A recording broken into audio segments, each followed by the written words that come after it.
Alright, it's bright and early on a Saturday morning, and I've been without diesel work for quite some time.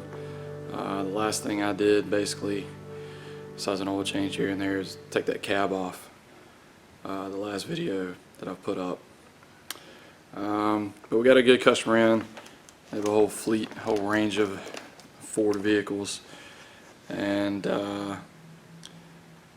today they brought us one of their oldie but goldie 2004 F-350 dually with a 6.0.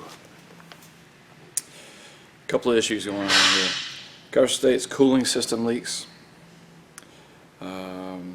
Customer states engine will run rough after cold start and also idling after a long drive. Customer states noise in front. Shocks, drag links, question mark. Customer states airbag warning light on. And last but not least, customer requests an oil change. So luckily they were able to drop this thing off and we were able to keep it overnight, because it said one of the concerns is runs rough after cold start. So one of the nifty things we can do, or anybody that has an IDS can do, is we can check the power balance on the engine when we first initially start it. Because if we have a lazy injector, it'll run rough on the power balance and then smooth out really quickly. It doesn't take long for it to smooth out. It's difficult to do on a scan tool that you don't have a power balance function.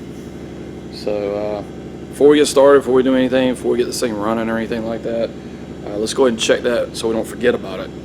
And then we'll check the coolant system, and we'll look front end over when we do the oil change. And here's what she looks like.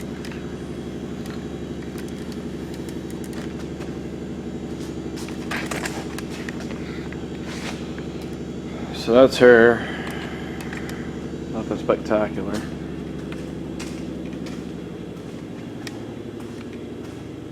Usually the reason they keep these things in the fleet is, this one has a pretty nice crane on it.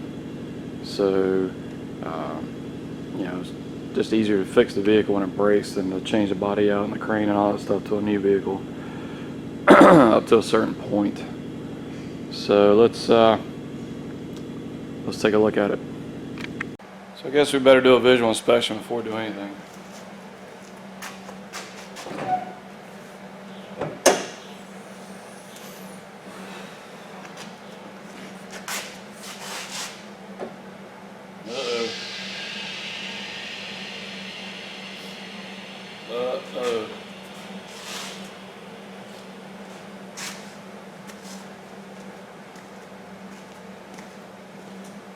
We've got the telltale trail, the coolant trail from the degas bottle, and it's all over the air cleaner. So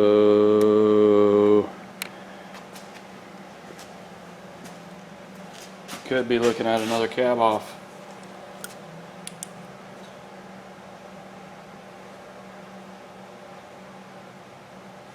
I don't know just yet.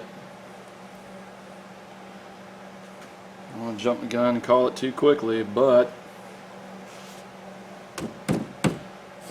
no antifreeze in that bottle. Other than checking for, obviously broken components, something disconnected. The two biggest checks you got to do are, does it have antifreeze in it? Does it have oil in it? Especially before you go on a test drive. You don't want to make the phone call, broke down on the side of the road that the motor locked up.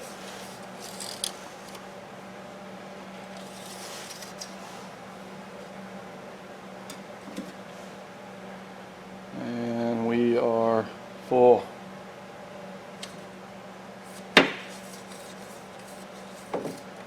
I hate these dipstick tubes.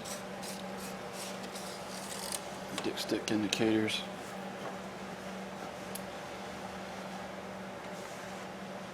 It's quite obvious that this thing's not going to be a virgin. I mean, it's a 6-liter. They've all been worked on at some point in their life. But little clues like this, this clamp, alright, it's riding way up on the end of the hose, and that's where it's supposed to be bolted. You want any clamps like these that make an impression, you want to put them right back where they came from. So that's been apart. This air filter miner is just completely just stained right up. You know, this guy's definitely leaking.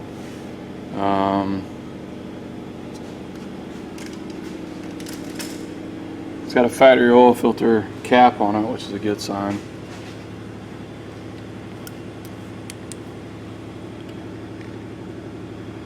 Doesn't look too bad over here. There's a bolt missing right there. So that's, you know, it's probably had an EGR cooler or something put on it for that bolt to be missing and that clamp to be loose. They replaced the VGT solenoid connector at some point in time because that's not the factory style on this year model. It would have a little wire clamp that holds it onto the turbo, and that's just a straight push-on connection.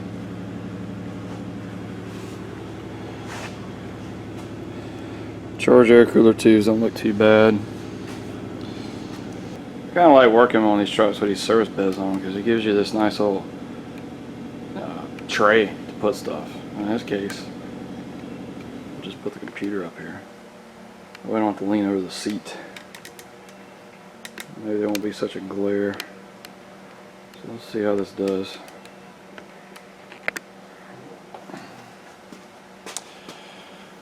Let's see how well we do. Now, one thing with my camera, the microphone, I have to actually be facing the camera when I'm talking. I figured that out kind of late, unfortunately, sometimes. If I have my back to the camera and I'm talking, you can't hear me. But I got a battery charger all the way across this side of the shop, and you can hear that just fine. And they're pumping oil right now, and you can definitely hear that. It's weird. So I haven't identified the vehicle yet. Matter of fact, we just woke the computer up because I want to hear what these injectors sound like. So when we first initially turn the key on.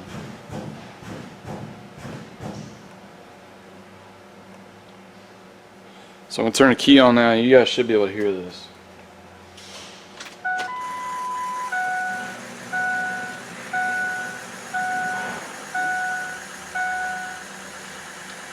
Hear how lazily it was like, you know, it was real lazy sounding. So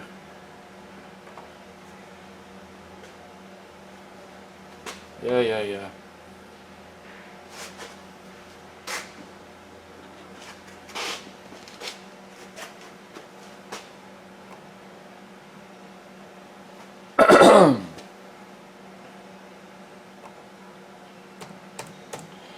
Well, the first thing we're going to do is we're going to do, piece of junk, communicate.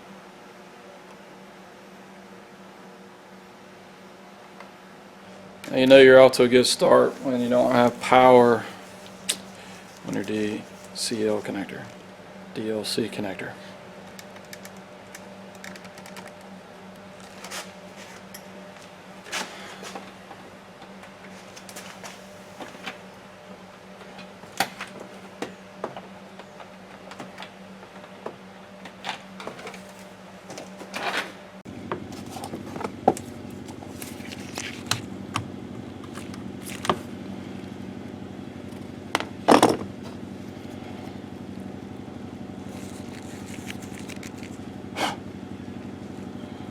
That is a primo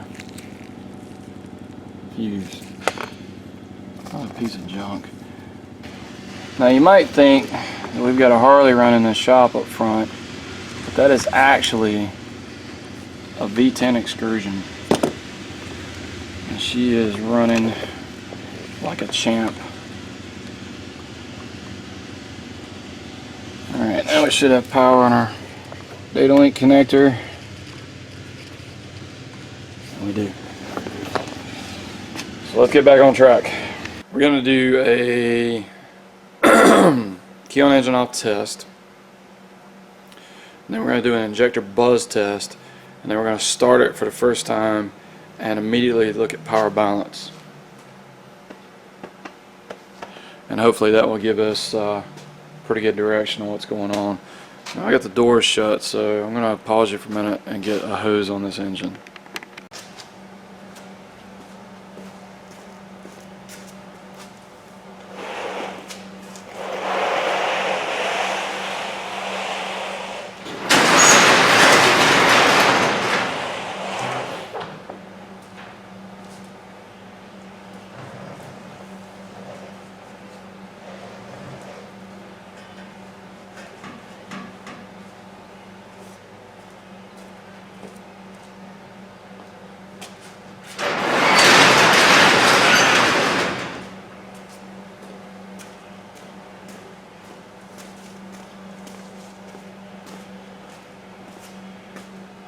Now we have to put our hose right out the door, so the door is still open obviously, and if you just let the hose go straight out, the wind will blow the fumes right back in, so you have to actually curl the hose around so the hose is facing that way, and hopefully there's a breeze to take the fumes away.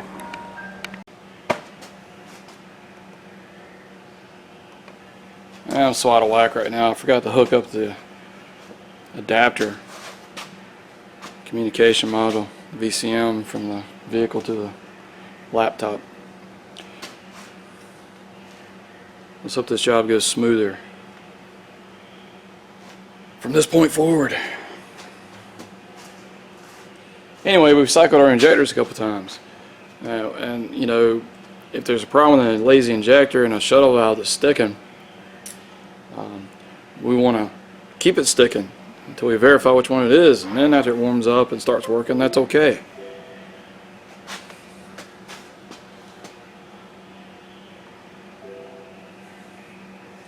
Now we'll have to let this thing sit again.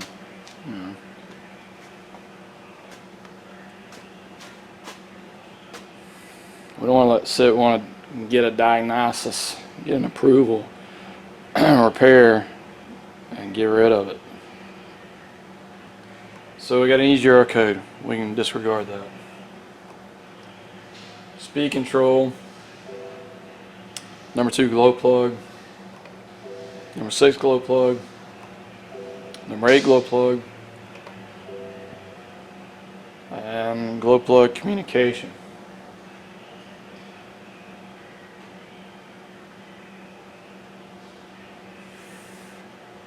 Alright, let's do a buzz test.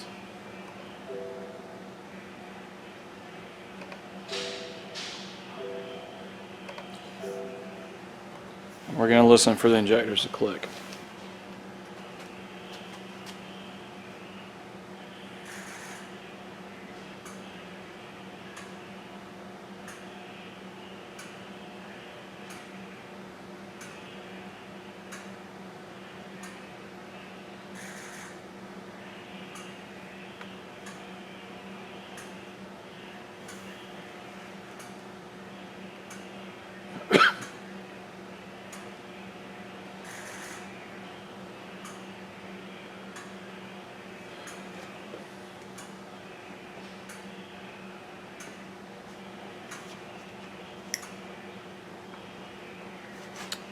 They all click nice strong clicks.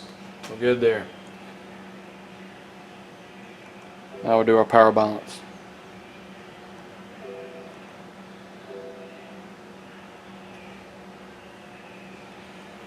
Now in this screen, when we start this engine, we have another button we can press to control the injectors. We're going to press that button immediately to turn off our fuel correction that's built into the module. It's got to all happen pretty quick.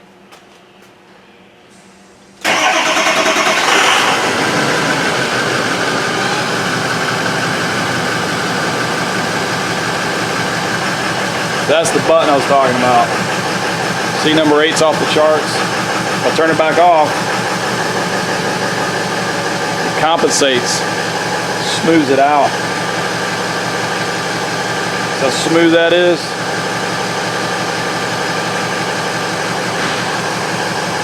So we got a problem with the number 8 cylinder. Most likely the injector.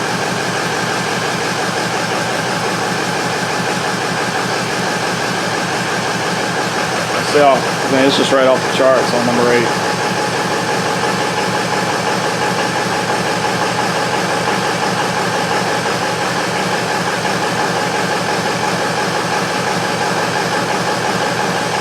Number 2's got a little bit of a dip also.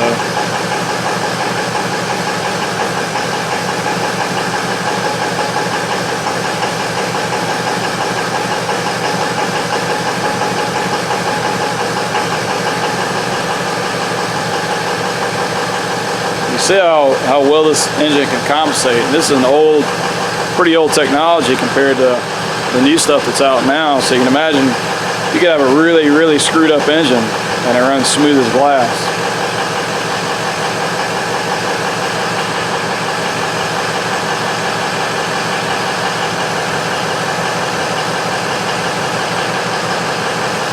So how quickly we've cleared up. I turned the correction off and we're still running pretty decent.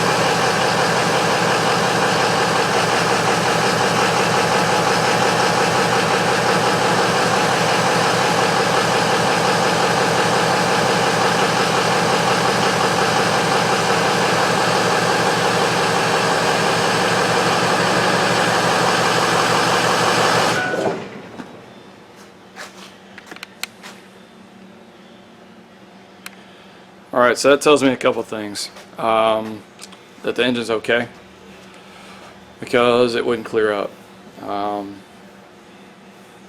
Let's see here. 300,000 miles. This thing needs, if it's on factory injectors, it needs a set of injectors. I could put one injector in it on the number 8 cylinder, and possibly number 2. Number 2 could just be acting up because of number 8. But let's say this thing at really low mileage, and you could see where you have such a narrow window to catch this. I mean, I would get people that come up to me all the time, and they'll be like, hey, you know, they're in for an oil change or whatever, and they're like, hey, oh, by the way, this thing runs really bad in the morning. Can you check it out for me?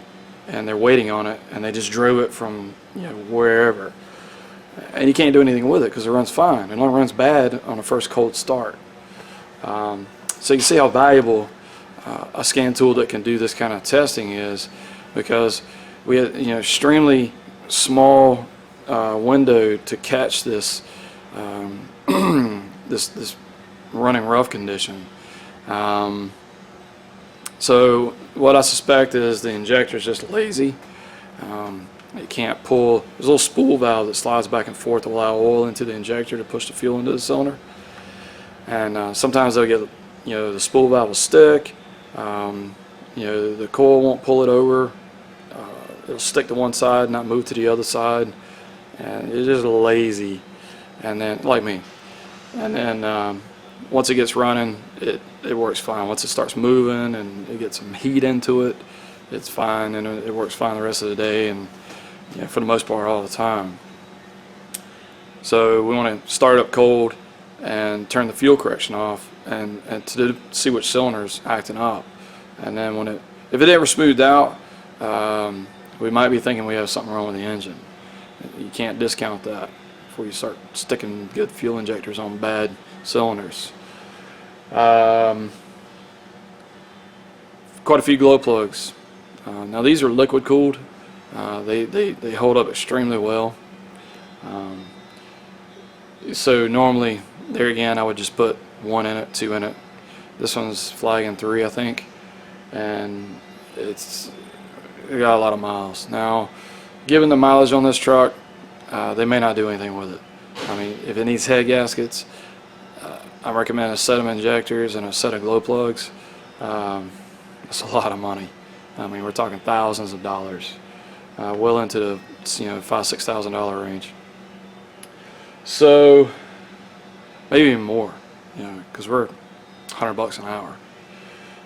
You start throwing a 10-hour quote around, you're talking $1,000 just that quick. You know, 20 hours, 20 hours, $2,000 just in labor. You know, I mean, you know, got any parts yet? So you can see how you could total out the truck pretty quickly, depending on how old it is. They may fix it, they may not. We'll find out. Last but not least, well, I'm also going to pressure test this thing. We're going to put a pressure tester on it and see if anything leaks externally. But we got to get it on the drive-on lift, because I don't have a lift that'll pick this up with a service body. And we're not going to do an oil change. I mean, that would be foolish. As much as this truck needs right now, we're going to hit them up with a quote, and you know, then they would obviously make a decision from there and say, all right, we're going to keep driving it, go ahead and change the oil. Or we'd obviously change the oil after we took the heads off, because you can get an intermix of antifreeze and oil that way. But we need to check the front end out. You know, maybe a nail in a coffin. Let's say this thing needs, you know, 4 ball joints, you know, track bar, you know, the whole 9 yards. I mean, that's another couple, you know, $1,000 or whatever. So usually when I run up on a big bill, especially a big engine repair or transmission repair, I'll just do a courtesy check from front to back on the truck. I'll look at the brakes, tires, stuff like that, just because sometimes they don't even know what condition the truck's in. They're just like, it's running bad. And they say, well, you know, you need this, that, and the other too. And they're like, it helps them make a decision. So let me get set up and we'll check that out. So, you know, if a guy brings me, a customer brings a truck and says, oh, by the way, can you look at it, runs rough in the morning, 9 times out of 10 it won't set a code. It doesn't run long enough, bad long enough to set a contribution code or a cylinder fault code or something like that. So you got nothing to go on. So that's why it's handy to have this power balance, so you can catch it in the act. Now, I just looked at the RO. I have some handwritten notes here that are not in the computer on the front of the RO. So it says customer states coolant system leaks. But on this handwritten note, it says coolant leak under injection pump. Coolant leak under injection pump. So like I said, I was going to pressure test this thing and we would find that external leak. And I would imagine that's, you know, what they're complaining about. They're seeing a leak on the ground. I'm still going to recommend head gaskets again. Also, they had airbag light on. I forgot to check that. So let's check that right now. Let's just see if we have a code to go along with our airbag fault light.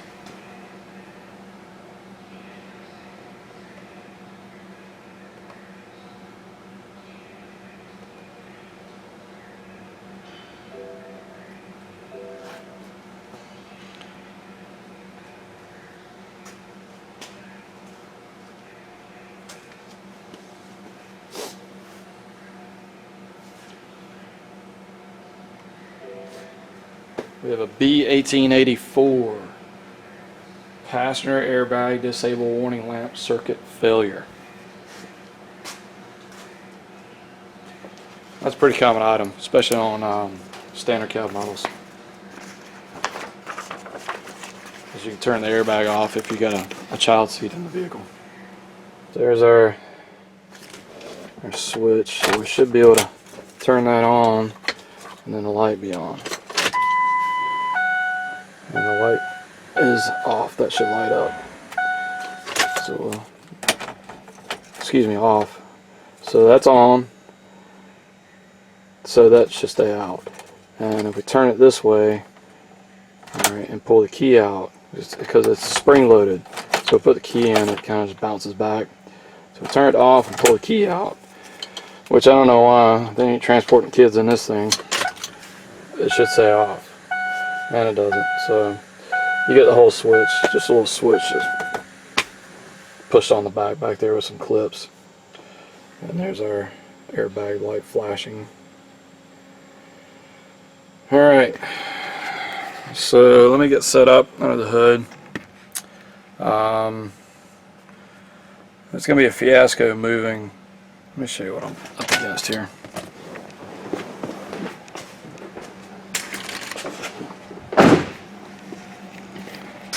That vehicle there is on my drive-on rack, and I just put a transmission in it, and it sat outside for a couple weeks waiting on a part break for the end of the transmission. Finally get it in, get back together, and then it won't start. And come to find out, it's got two dual alternators. The lower alternator is locked up, and so now I've got the belt off of it, but I don't have all the fluid in the transmission. And if I mean, I could back it out really quickly, but I got to finish charging the torque converter. Torque converter is empty, so I got to run it for a little bit to finish putting fluid in it, and the whole time the water pump's not going to be turning. But I really need that lift to put this truck on it to finish checking it over. So let me get set up. I forgot to top off the cooling system to check for a leak. My primary goal should be not to spill it when we're topping it off. You can see how that could cause issues.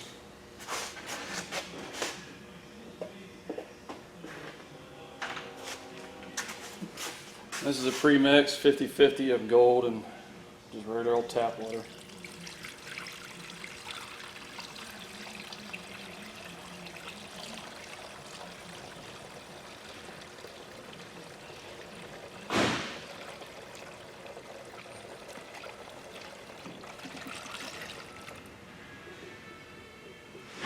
I got enough water in the bottle to be effective when we're doing our pressure test. So that's as much as I'm going to put in it.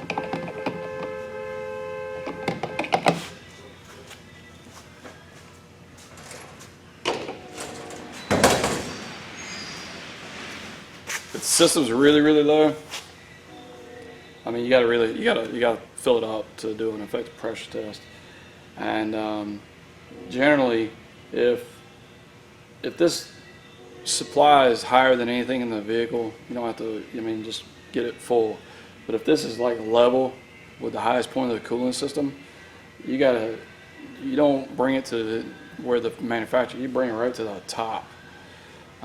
Because if you got a split seam in your radiator at the very top of your radiator and your coolant level's below that, it may not show up.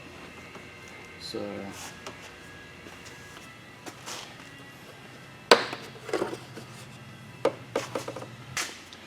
it's just a basic kit, and I need this adapter to screw onto the degas bottle.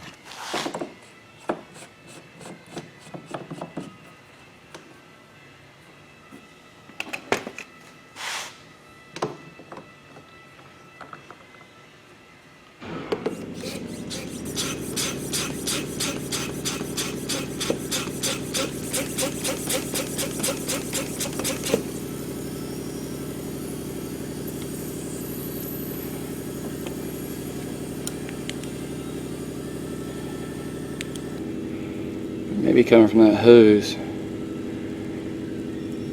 Let me tighten that hose clamp back up. We got antifreeze all the way over here. This truck's not parked on an incline, so let's situate that clamp and then recheck. So we'll put this one back in place and just try to repressure test as best we can. See what happens.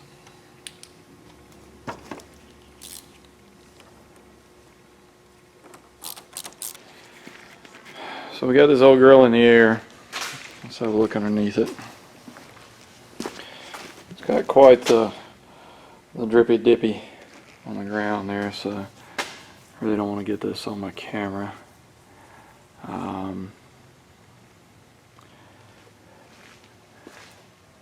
So we can see here, it's just leaking like crazy. Let's see, as far as the noise goes, and we're dripping off the back. Turn the intensity of this bulb down. Dripping off the back of the head. We're running down the block. With the front shocks, bushings are eat right out of the shocks on both sides. So we need a pair of shocks. You can see the bushing just worn completely out. Brakes look okay. Tires look okay. Back here in the back, the tires look okay. The leaf springs are okay. We got a pinion seal leaking though. Somebody's put a U-joint in it because they got a greasel fitting, but they got the fitting facing the wrong way. So no big deal. Exhaust looks okay, and about the easiest way to check U-joints on these trucks is to just rock the truck up against the part ball. So if we bounce this thing back and forth, you can see the U-joint down there, that back joint.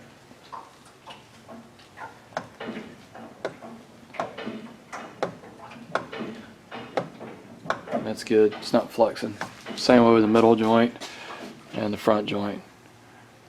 They're doing good too. Alright, so last thing we want to do is get the front wheels off the ground and check the bearings and ball joints and tie rod ends and all that good mess.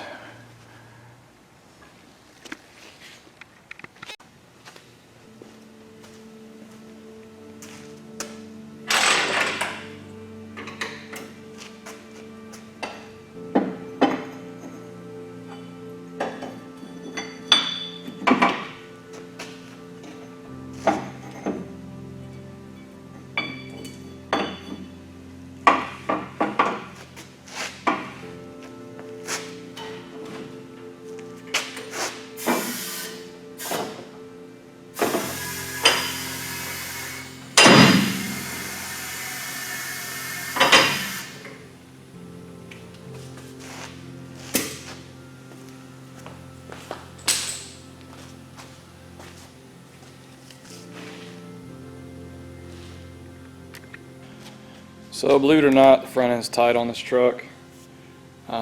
Really, I mean, parts have been replaced on it before. It's not the original stuff. So really all it needs is a set of front shocks, but we're going to put a set of shocks all the way around. We'll do the oil change, we'll lubricate up all the suspension components and that greasable U-joint they put in. And the front sway bar bushings they're loose. The sway bar can flop around in there a little bit. So we're going to recommend a set of those.